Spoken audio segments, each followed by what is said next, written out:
dengan perlindungan Tuhan Yang Maha Kuasa dan dengan mengucapkan Bismillahirrahmanirrahim, Perkumpulan Gerakan Rakyat mendirikan sebuah partai politik dengan nama Partai Gerakan Rakyat. Setuju?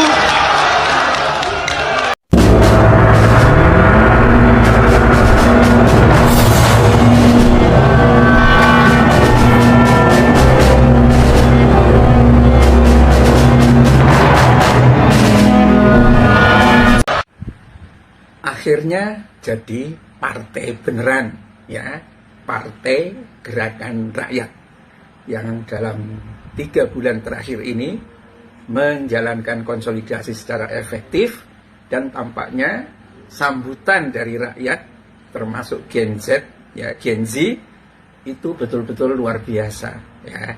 Dan mungkin ini adalah partai yang betul-betul tidak ada oligarkinya gitu, ya. Dan yang diinginkan dari partai ini adalah supaya Anies Baswedan itu menjadi Presiden Republik Indonesia. Ya, ini satu deklarasi dengan cara yang tidak sebiasa gitu, ya.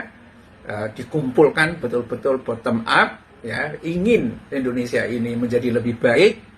Dan tampaknya tidak ada tokoh partai politik yang berbau oligarki yang masuk ke sini. Saya kira ini bisa dikatakan sebagai harapan lah, ya. Dan bagaimana kira-kira reaksi dari publik dengan berdirinya Partai Gerakan Rakyat ini? Ya, kalau didasarkan pada survei-survei yang lalu, yang menentang Anies menjadi presiden, ya, kalau dia membuat sebuah partai, itu dari survei yang ada itu sekitar 6%, ya. Tetapi yang mendukung itu 78 atau 78 sekian persen. Yang lain-lain masih ragu-ragu. Sebuah capaian dari jumlah yang disurvei itu mencapai 60-an ribu orang. Luar biasa. Jadi ini saya kira harapan, ya. Kalau saya melihatnya harapan, karena dorongan, ayolah Pak Anies bikin partai, ayolah Pak Anies bikin partai, gitu kan. Nah, jawabannya klecam-klecam, ya, senyum-senyum dikit, gitu kan. Padahal sebetulnya Anies tampaknya juga sudah punya rencana, dan kita juga pernah menduga bahwa Anies memang akan segera membuat partai, dan setelah seluruh provinsi yang ada, sudah ada DPD-nya apa DPW-nya, gitu ya. Kadang-kadang berbeda-beda antar partai menerjemahkan itu. Dan sebagian juga sudah ada di tingkat kabupaten, bahkan di tingkat kecamatan, ya, dengan seragam oranye kayak begitu, dengan kentongan. Nggak tahu apakah nanti kentongannya itu juga akan menjadi simbol partai apa enggak, ya. Tetapi yang jelas ini mungkin akan disambut meriah oleh rakyat. Sebaliknya, ya, yang akan cemberut itu adalah partai-partai yang sudah ada. Kenapa begitu? Karena betapa kecewanya rakyat sekarang kepada DPR, yang itu adalah representasi partai-partai, tetapi partai-partai yang ada lebih menyuarakan suara Prabowo, rejim sama Jokowi, suara rakyat yang teriak-teriak gak diperhatikan, ini akan nangis bareng-bareng, ya. Karena dugaan saya, ya, akan ada migrasi konstituen dari partai-partai yang ada itu ke Partai Gerakan Rakyat. Yang berikutnya yang mungkin agak ketakutan juga adalah rejim, ya.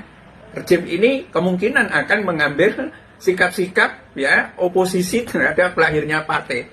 Jadi kalau pemirsa mungkin akan banyak terlibat dalam partai-partai ini, ya siap-siap saja akan mendapatkan gangguan, misalnya untuk izin minta ini nggak bisa, izin itu nggak bisa, gitu kan. Tetapi itulah seninya, dan siapkan dengan narasi-narasi yang banyak agar partai ini memang bisa berkembang dengan baik.